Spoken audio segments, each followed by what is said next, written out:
మనసుగా మనం చేస్తూ ఉన్నాం.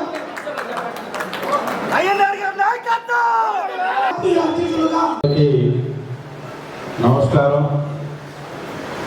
ఈనాటి కార్యక్రమానికి వేదిక పైన ఉన్నటువంటి తెలుగుదేశం పార్టీ నాయకులకు, అలాగే వేదిక ముందు ఉన్నటువంటి తెలుగుదేశం పార్టీ ఎస్సీ కుటుంబ సభ్యులందరికీ, అలాగే తెలుగుదేశం పార్టీ 20 సంవత్సరాల తర్వాత ఎంత భారీ విజయం సాధించి పెట్టినటువంటి ఎస్సీ కుటుంబ సభ్యులందరికీ ముందుగా పేరు పేరున తెలియజేసుకుంటూ, నేను 2.5 సంవత్సరాల క్రితం ఇన్ఛార్జ్ వచ్చిన తర్వాత చిన్న చిన్న కుటుంబాలైనా కూడా వాళ్ళ కుటుంబాలను పక్కన పెట్టి నా కోసం పనిచేసినటువంటి సోదరులు ఉన్నారు.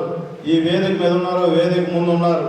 మీరెవరు కూడా ఆధారపడాల్సిన అవసరం లేదు. ఈరోజు తాత్కాలికంగా మీకు ఏమన్నా సహాయం చేయలేకపోవచ్చు, కానీ ఈ 5 సంవత్సరాల్లో నా కోసం పనిచేసిన ప్రతి కార్యకర్తకి న్యాయం చేసే బాధ్యత నేను తీసుకుంటానని చెప్పి ఈ సందర్భంగా తెలియజేసుకుంటా ఉన్నాం. ఈరోజు గ్రామాల్లో ఫీల్డ్ అసిస్టెంట్లు, అలాగే రేషన్ షాపుల్లో కొంతమందికి న్యాయం చేయగలిగాం, కొంతమందికి న్యాయం చేయలేకపోవచ్చు. తప్పకుండా ఇక్కడ ఎదురుగా కానొస్తున్నాడు గిరి ఉలవపాడు, నాకు ఇక్కడే జెండా పట్టుకొని తిరిగినాడు 9 రోజుల్లో. తప్పకుండా ఇటువంటి కార్యకర్తలు చాలా మంది ఉన్నారు. మీ అందరినీ నేను ఎప్పుడూ కూడా నా గుండెలో పెట్టుకొని చూస్తానని చెప్పి ఈ సందర్భంగా మీ అందరికీ గుర్తు చేస్తూ, చంద్రబాబు నాయుడు గారు నా మీద ఒక నమ్మకంతో చిన్న వయసులో ఇటువంటి ఒక ఇష్టమైన కాన్స్టిట్యున్సీ నాకు అప్పచెప్పిన తప్పుడు నేను మా మండల పార్టీ అధ్యక్షులు కూడా, అలాగే ఎస్సీ నాయకులు కూడా నాకు చేదోడు వాదోడుగా ప్రతి సందర్భంలో నాయకులు తప్పుడు అడుగులు వేసారు, కానీ కార్యకర్తలు మండల స్థాయి నాయకులు ఎప్పుడు కూడా నాతో ఉన్నారు. నేను ఎప్పుడు కూడా మీరు చేసిన మేలు నేను మర్చిపోనని చెప్పి ఈ సందర్భంగా తెలియజేసుకుంటూ, జగన్మోహన్ రెడ్డి గారు 5 సంవత్సరాల విధ్వంసకర పరిస్థితులు మనం అందరం కూడా కళ్ళారా చూసాం.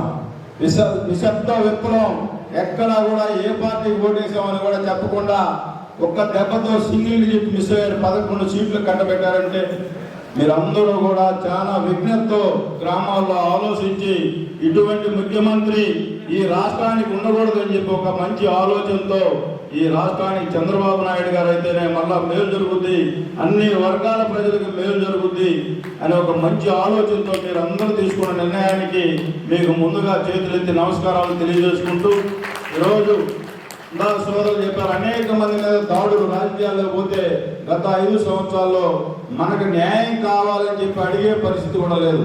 చివరికి యూనివర్సిటీ పేరు కూడా మార్చిన పరిస్థితి. విదేశీ విద్య, బెస్ట్ అవైలబుల్ స్కూల్స్, ఎస్సీ సప్లాన్ లోకేష్ బాబు గారు పంచాయతీరాజ్ శాఖ మంత్రిగా ఉంటే ఎస్సీ కాలనీలో ఒక వెలిగిపోయినాయి. గత 5 సంవత్సరాల్లో ఏమన్నా ఒక ఎస్సీ కాలనీ బాగుపడిందో మీరు అందరూ కూడా చూశారు. ఇటువంటి పరిస్థితుల్లో ఈ రాష్ట్రంలో విఘ్నులైన ప్రజలందరూ కూడా ఒక మంచి నిర్ణయం తీసుకొని తెలుగుదేశం పార్టీని ఆశీర్వదించారు.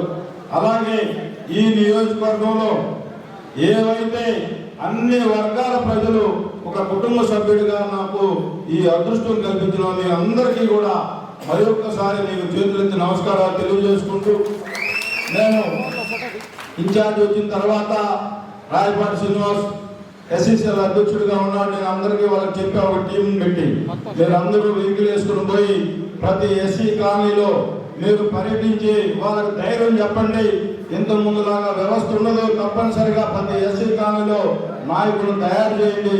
వాళ్ళకి నేను భరోసా ఇస్తున్నాను, రేపు ప్రభుత్వం అధికారంలోకి వచ్చిన తర్వాత వాళ్ళకి నేరుగా నాతో కలిసి మాట్లాడి వాళ్ళ సమస్యలు పరిష్కరించే బాధ్యత నాదని చెప్పండి అని చెప్పి మన నాయకులకు చెప్పి, వీళ్ళందరూ కూడా ప్రతి గ్రామంలో ఎస్సీ సోదరులకు చెప్పి మీరందరూ చేసిన కృషిని ఈ రోజు ఈ భారీ విజయం 18,700 మెజార్టీ కల్పించినటువంటి మీ అందరికీ ఉదయపూర్వక నమస్కారాలు తెలియజేసుకుంటూ, అలాగే సోదరుడు మీరందరూ కూడా చెయ్యి చెప్పాడు ఇందాక, నేను ఒకసారి మాట చెబితే మాటకి వెనకపోయే వ్యక్తిని కాదు. అది ఎంత నష్టమైనా కష్టమైనా ముందుకు అడుగేస్తా, కానీ నన్ను నమ్ముకున్న వాళ్ళని మోసం చేసే వ్యక్తి ఇంటూ నాయకుడు కాదని చెప్పి ఈ సందర్భంగా మీ అందరూ తెలియజేసుకుంటూ, సోదరులరా, ఇందాక బసిరెడ్డిపాలెం సోదరుడు చెప్పాడు కందుకూరులో లైటింగ్ లేదని చెప్పి. సింగరాయకుండా ఒక మేజర్ పంచాయతీ కూడా సెంట్రల్ లైటింగ్ ఉంది, అండర్ గ్రౌండ్ డ్రైనేజ్ ఉంది. అది మనం ఎవరి గురించి మాట్లాడుకోకూడదు, వాళ్ళ గురించి విమర్శించాల్సిన అవసరం లేదు. కానీ తప్పకుండా ఈ మున్సిపాలిటీ ఎలక్షన్లు మళ్ళా అతి త్వరలో జరగబోతా ఉన్నాయి. మొన్న మున్సిపల్ మంత్రి గారిని కూడా కలిసా, తప్పకుండా సెంట్రల్ లైటింగ్ పెట్టిన తర్వాత నేను ఎలక్షన్లకు పోతానని చెప్పి మీరు నిధులు కేటాయించాలని చెప్పి చెప్పాను. తప్పకుండా మొత్తం ఖజానా మొత్తం శుభ్రం చేసిన పరిస్థితి జగన్మోహన్ రెడ్డి.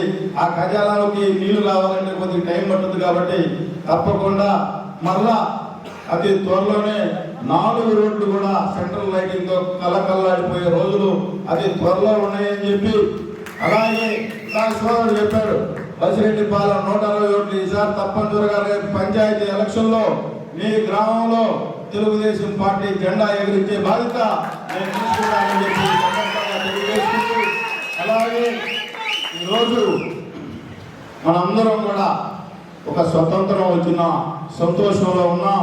మీరందరూ కూడా ఏ కష్టం వచ్చినా ఇండోర్ నాయకులు 24 గంటలు మీ అందరికీ అందుబాటులో ఉంటారు. తప్పనిసరిగా మీ పర్సనల్ గా ఏమైనా ఇబ్బందులు వచ్చినా నేరుగా నా దగ్గరకు వచ్చి మీ సమస్యలు పరిష్కరించుకోవాలని చెప్పి